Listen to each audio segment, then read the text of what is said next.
Assalamu alaikum and a very welcome to all of you in this YouTube channel Kashmir Teaching Diary।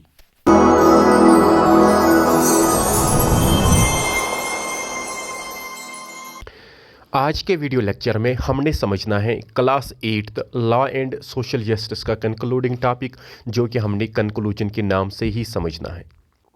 अभी तक हमने समझा कि in the absence of law किस तरह से सोशल जस्टिस इंश्योर नहीं हो सकता है, किस तरह से मार्केट में एक्सप्लॉयटेशन हो सकती है, किस तरह से जो प्राइवेट कंपनीज होती हैं, इंडस्ट्रियलिस्ट्स होते हैं, वो ज़्यादा से ज़्यादा प्रॉफिट गेन करने की कोशिश करते हैं। उनका मेन मोटिव होता है कि हम ज़्यादा से ज़्यादा प्रॉफिट ही गेन करें, लेकिन in this desire to earn more and more profit वहाँ पर एक्सप्लॉयटेशन हो सकती है। और साथ ही साथ in the absence of law जो भी इंडस्ट्रियल यूनिट होते हैं, सेफ्टी मेजर्स उनमें से नहीं लिए जाते हैं, जिनका रिजल्ट ये निकलता है कि ह्यूमन लाइव्स कांस्टेंट थ्रेट में रह जाती हैं। और इसी तरह से हम ये समझ सकते हैं कि in the presence of law social just ensure हो सकता है और जो ह्यूमन राइट्स हैं, जो वर्कर्स के राइट्स हैं, उनकी वायलेशन नहीं हो सकती हैं। तो आज हमने इसको कंक्लूडिंग टॉपिक के रूप में ही समझना है। आइए हम स्टार्ट करते हैं।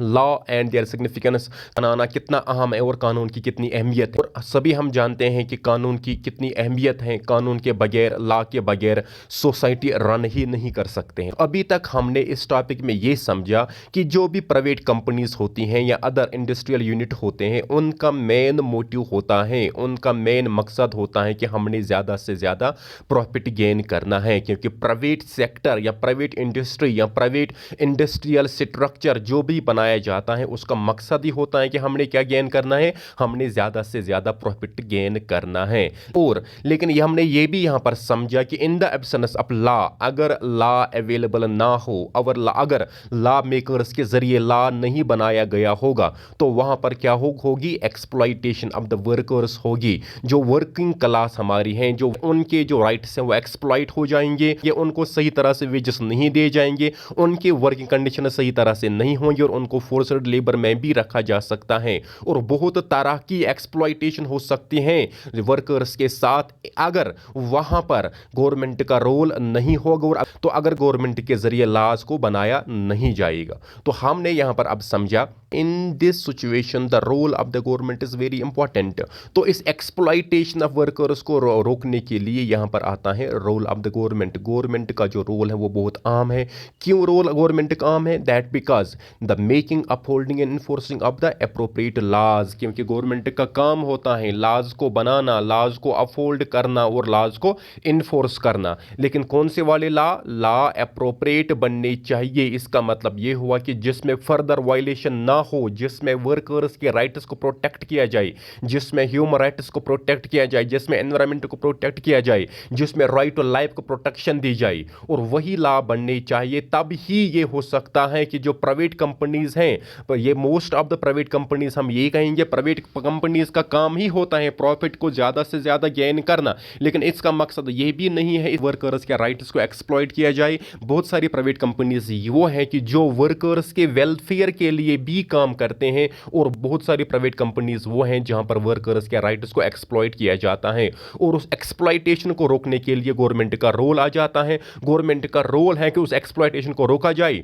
Via making, upholding and enforcing appropriate laws along with. यहां पर गवर्नमेंट का ही इंडिविजुअल रोल नहीं है, गवर्नमेंट खुद नहीं कर सकती है कुछ। यहां पर जो सोसाइटी है, यहां पर जो आम लोग हैं, उनको भी यहां पर अपना रोल प्ले करना है, तब ही सोशल जस्ट सोसाइटी में इंश्योर हो सकता है। For example, along with government people can exert pressure so that both private companies and the government work in the interest of the society. यहां पर सिर्फ अलॉन्ग विद, यहां पर सिर्फ गवर्नमेंट का ही रोल नहीं है, लोगों को भी अपना रोल प्ले करना है। प्राइवेट कंपनीज को प्रेशराइज करना है और गवर्नमेंट को प्रेशराइज करना है, ताकि उन लॉज को बनाया जाए, ताकि दोनों, ये जो प्राइवेट कंपनीज हैं या ये जो गवर्नमेंट का रोल है, ये दोनों काम करें in the interest of the society, for the welfare of the society. For example, हमने क्या करना है, हमने यहां पर गवर्नमेंट को प्रेशराइज करना है। पब्लिक ओपिनियन आनी चाहिए कि हमारा एनवायरनमेंट जो है वो यहां पर एक्सप्लॉइट नहीं होना चाहिए।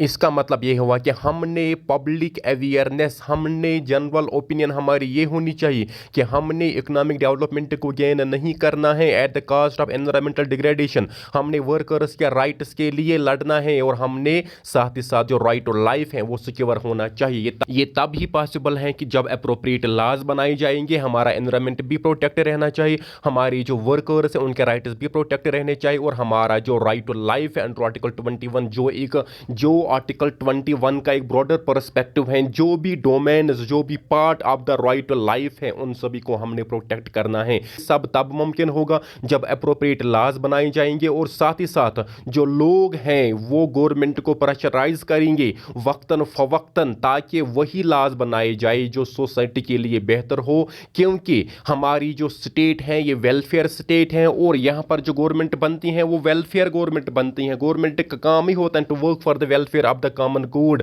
सो यहाँ पर हमने ये याद रखना है कि in the democracy India is the world's largest democracy. So every democratic country में क्या होता है, the absolute power rests with the people. तो यहाँ पर जो लोग हैं उनका भी एक अहम रोल है, वो यहाँ पर पब्लिक ओपिनियन एक क्रिएट कर सकते हैं जिसके जरिए से ये जो एक्सप्लॉयटेशन ऑफ वर्कर्स हैं ये रोक लगाई जा सकती हैं, ताकि अप्रोप्रिएट लॉज बनाए जाए और साथ ही साथ गवर्नमेंट के साथ साथ जो प्राइवेट कंपनीज हैं इनको प्रेशराइज किया जाए और ताकि ये दोनों जो ऑर्गन्स हैं, ताकि ये दोनों जो बॉडीज हैं they will work for the interest of the society और लॉज बनाए जाएंगे एनवायरमेंट को प्रोटेक्ट करने के लिए, वर्कर्स के राइट्स को प्रोटेक्ट देने के लिए और साथ ही साथ जो हमारा right to life under article 21 है वो भी सिक्योर हो जाए। एक बार हम फिर समझने की कोशिश करते हैं law and their significance. Law की कितनी अहमियत है, हम सभी समझते हैं कि लॉ की बहुत ज़्यादा अहमियत है।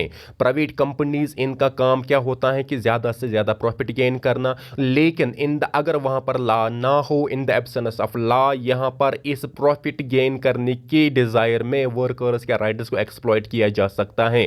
यहाँ पर आता है रोल ऑफ द गवर्नमेंट, वो अहम है। क्यों? गवर्नमेंट लॉज को बनाएगी, अपहोल्ड करेगी, उसके बाद इंप्लीमेंट करेगी एप्रोप्रिएट लॉज को। यहाँ पर गवर्नमेंट का ही रोल नहीं है, बल्कि जो आम लोग हैं वो भी गवर्नमेंट को प्रेशराइज करेंगे, वो भी इन प्राइवेट कंपनीज को प्रेशराइज करेंगे, सो दैट ये दोनों जो बॉडीज हैं they will work for the interest of the society, for the public good. So government के जरिए उन लॉज को बनाया जाए, उन अप्रोप्रिएट लॉज को बनाया जाए जिनके जरिए एनवायरमेंट को प्रोटेक्शन दी जाएगी, वर्कर्स के राइट्स को प्रोटेक्शन दी जाएगी और साथ ही साथ जो राइट टू लाइफ है उसको सिक्योर रखा जाए। ये था लॉ एंड सोशल जस्टिस का कंक्लूडिंग टॉपिक। होप कि हमने अच्छी तरह से ये जो टॉपिक है ये समझा। इन केस आपको नहीं समझ आया है तो एक बार फिर से इसको गो थ्रू करेंगे, आपको सही तरह से समझ आ जाएगा। तो आगे दूसरे वीडियो लेक्चर में हम एक नए टॉपिक के साथ आपके सामने होंगे। Till then stay blessed. अल्लाह हाफिज़, फ़ी अमानिल्लाह।